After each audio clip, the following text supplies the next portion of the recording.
talk to you because I just want to know about your car. Yes, sir. It's a mix of a whole lot of different things. So I had a chance to shoot this at Drift Appalachia, and let me tell you, this is such a unique drift car. You know this. This is the only Plymouth, is this a satellite? Satellite, yes. It's as big as a satellite. 17.5 feet. It is huge. So you take up the whole road when you're sideways, especially drifting those Drift Appalachia narrow roads in the mountains. If you parked it straight across, it would just, the whole thing. Yeah. Yeah. You are a madman. Like, this is just so cool. What made you think this would be a good drift car? So I've kind of poked at making an old car, drift car, 2 or 3 times.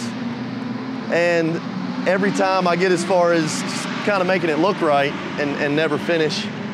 And Drift Appalachia really got me to go, no, I need to make an old drift car work. Why is it that more people don't do this? So a few people try it and it doesn't really work out perfectly. I've got one buddy who does it and it works, but I think a few of them have tried and it didn't work and they didn't want to keep trying. Like, what is it about the satellite that makes it a good drift car? So nothing. The underside isn't even a satellite at all anymore. Oh, I just love the way it looked. What is underneath it? What's the chassis? So the front suspension is all from an E36 BMW. Okay, Yeah, so proven. Exactly. Plus you can run angle it's kit. got SLR stuff on it. Okay, got it. Off the shelf stuff. And the rear, simple 4-link. Some people try to do independent rear, and I love that, but I kind of wanted to keep it straight axle for the feel of an old crummy muscle car. So then, did you find this in a field or something? Or like, I'm on a bunch of pages, and there's hard to find a car that's in the middle where there's either really nice cars or cars that are so rotten you couldn't save them. right. And this was a librarian in Virginia's car. So then, was it running and driving when you got it? It was running and driving, yeah. It, barely, but it was running and driving. So then, on the outside, how much of the patina is original? It's exactly as I got it, except for the hood. Really? The only thing I've done is every time I wash it, I'll use a red Scotch-Brite to take back some more of the primer to get a little more white showing. Got it. But that's... Wait, so then this is on top. That's on top, yeah. So this, like, did somebody rattle can it? Yeah. I wish it had less of that. If it had less of that, I'd leave it like it was. But as it looks, I'm gonna paint it. I'm gonna fix it up and paint it. I kind of think it has a charm the way it is right now. We may leave the roof. The roof looks really neat. Everything looks neat. Are you kidding me? Because if I didn't know any better, I would have thought that you added this patina because it looks too good. It looks Does that make sense? Like, it almost looks too perfect. Yeah.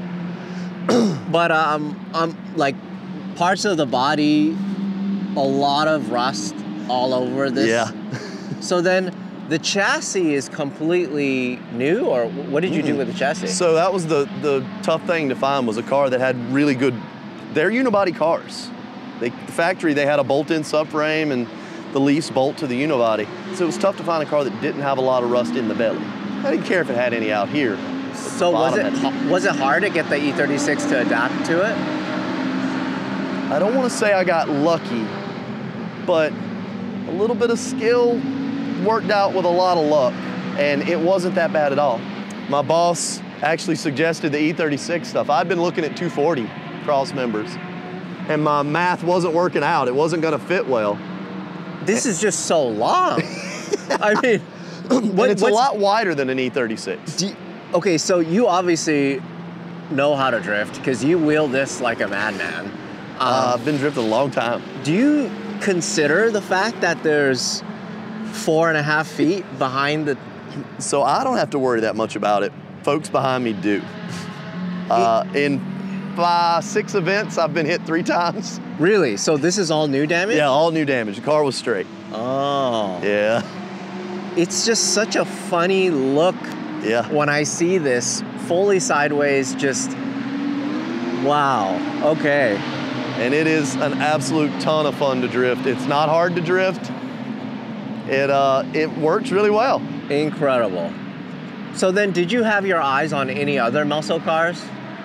So, anything that kind of looks like, there was some sedan racing going on in the 60s where big American cars were pitted against tiny European cars. And I love watching old footage or vintage racing footage of that, like where they do it now, festival speed and stuff like that. I love watching those cars. And then of course, 60s NASCAR. Those cars get me so hyped, really hyped. They look great. They were all slammed in huge tires before that was normal. This body of car is like that. Yeah, it reminds me of that, yeah.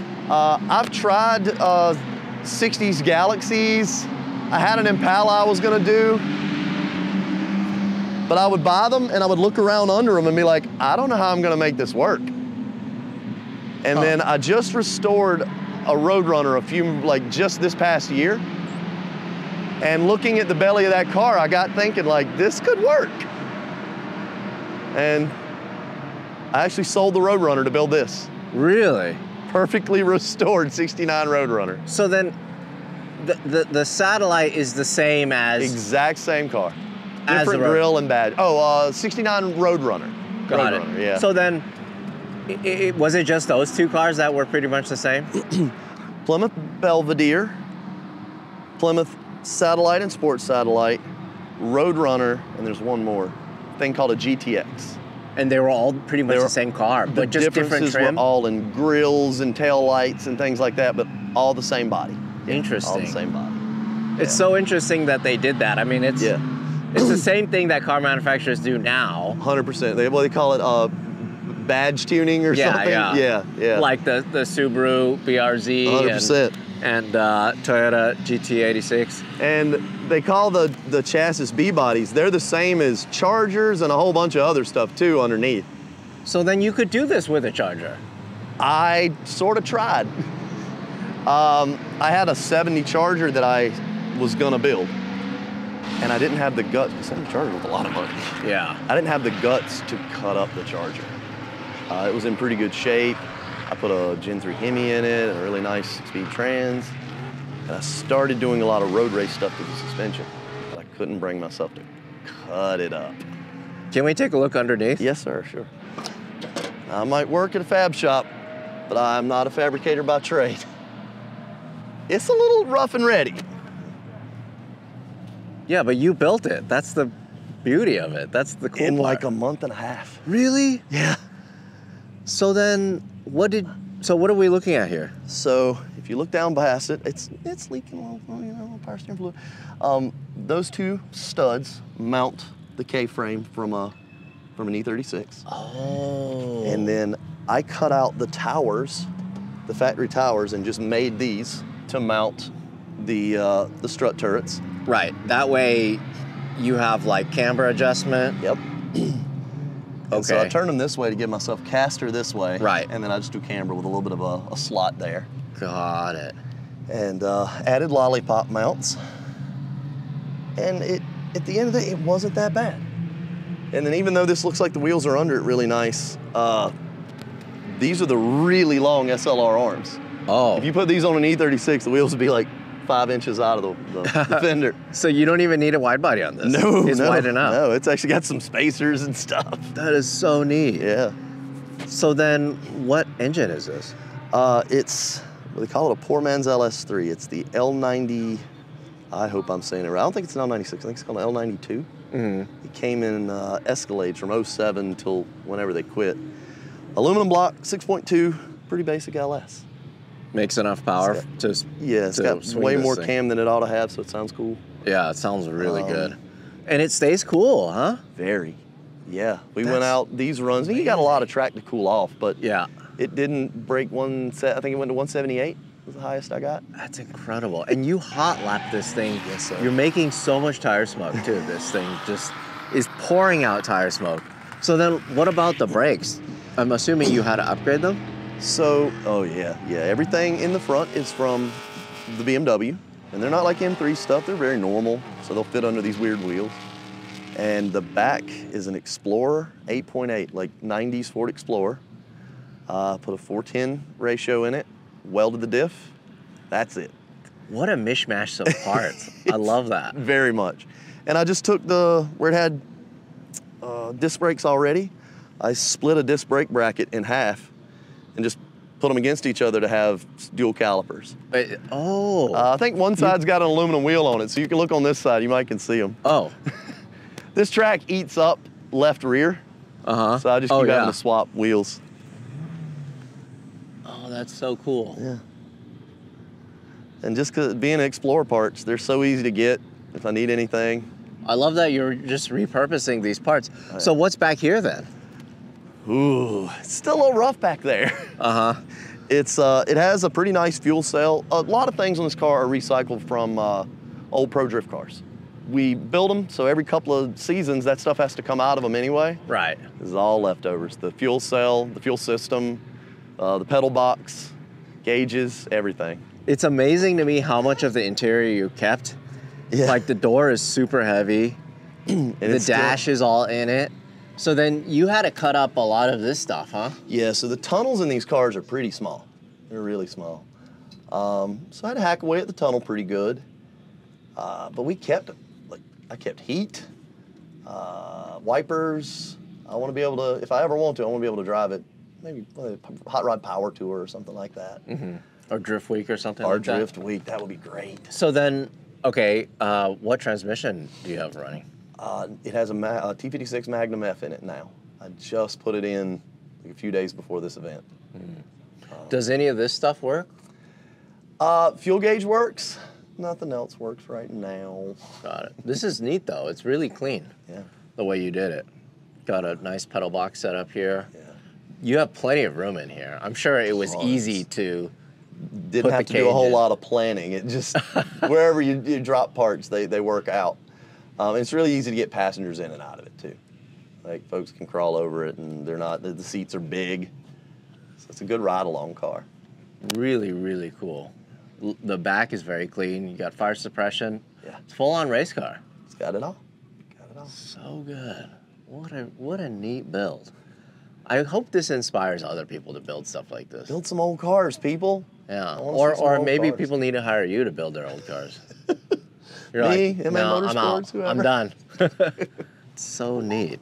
I do have to say, I'm just, it's hard to do something new and unique and stand out, but like, this is it. This is just so cool for me. And it was just never meant to do this duty. It was never meant to be sideways all the time. So the internet would say otherwise.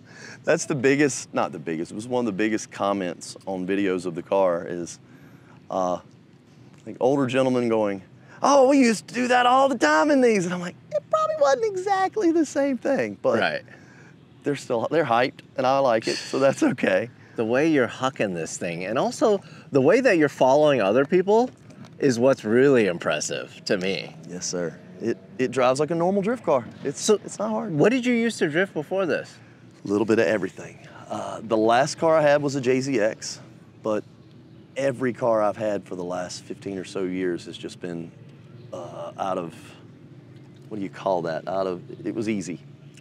A friend sold a car, or I got a deal, or somebody didn't finish their car and I finished it.